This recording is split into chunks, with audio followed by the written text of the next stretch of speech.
mitadidi.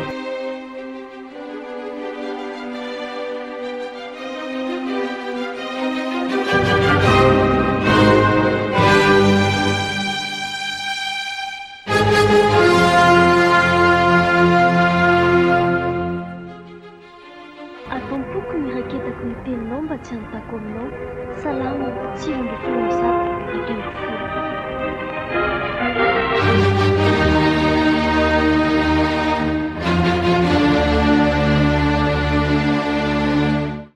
Misy olona tena tsy mifady trovana mihitsy eto tany eto roneny. Iza ndray ny tianao lazaina amin'izany e? Tianeny ho tantaraiko aneny indray ny zavaniseho.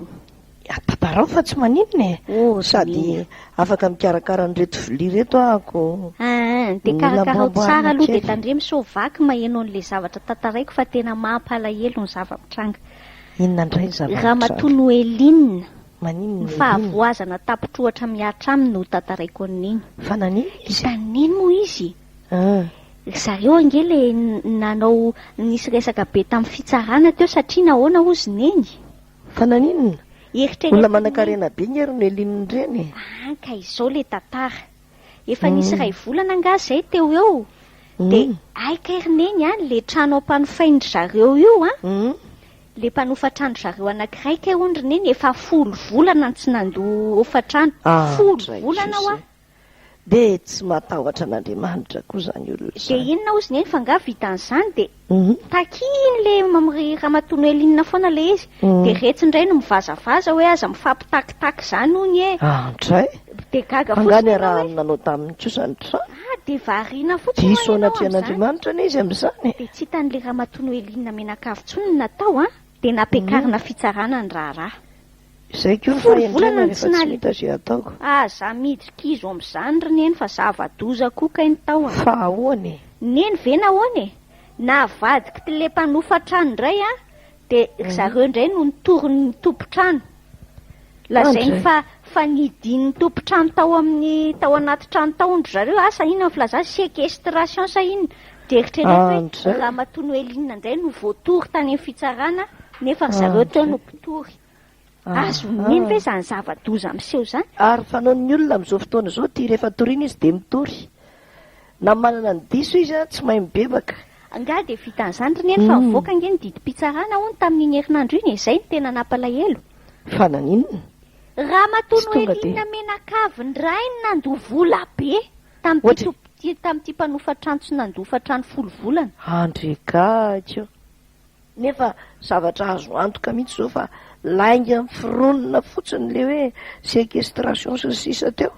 Zavatra misy kolikoly 100 taonina roneny ngamba dia olona tsy mivavaka mihitsy ngamba izany mpitsara izany. Sy le olona mpanofa-trano ry Noeline. Aza miteny an'izany neny fa olona tena mivavaka be izany mpitsaritsara. Ohatra tsy azoko. Olona manana toerana ngeza be. Zavatra hita miariary hoe nanao risoriso le olona dia tafavoaka ka izy indray no andoavam-bola. Dia miariary aloha. Mety nanao hodiko aloha e. Dia miariary ohatra ny masoandro be amin'ny lohataona le izy fa dia mampalahelo nefa fa dia izay ny zava-mitranga le mpitsara lazainy eny io ange ka dekone. Olona tena manana ny maizy azy eo amin'ny fiangonana. Andray. Dia asa fotsiny izany fa tsy le teny eo amin'ny Deutéronomie izany. Deutéronomie naninona? Deutéronomie 9 ny jerenao raha tsy io mihitsy le izy. 5:7 5:7. Deutéronomie toko tapany faharoa ny mba jereo 9 moa izy teo. 5:7 tapany faharoa. Izao ny voalazado vakiana amin'ny anaran'i Jesoa.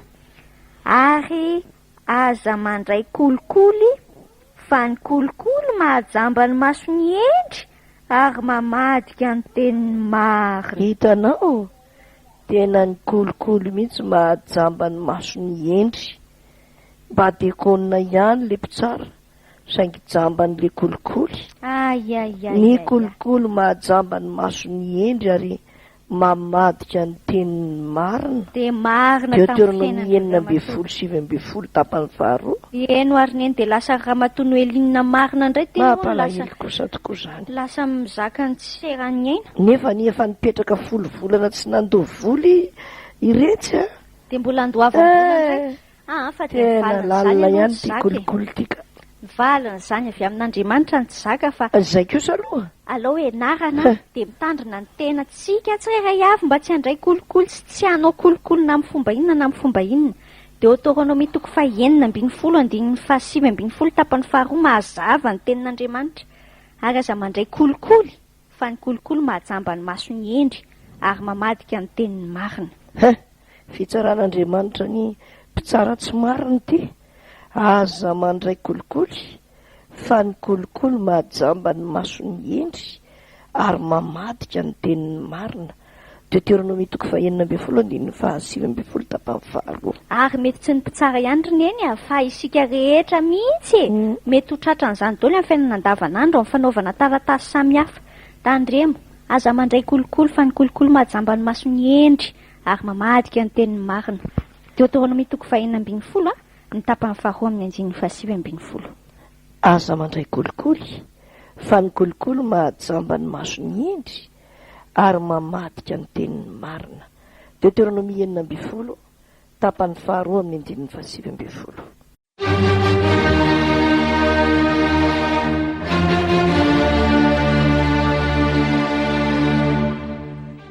Ombay mitadidy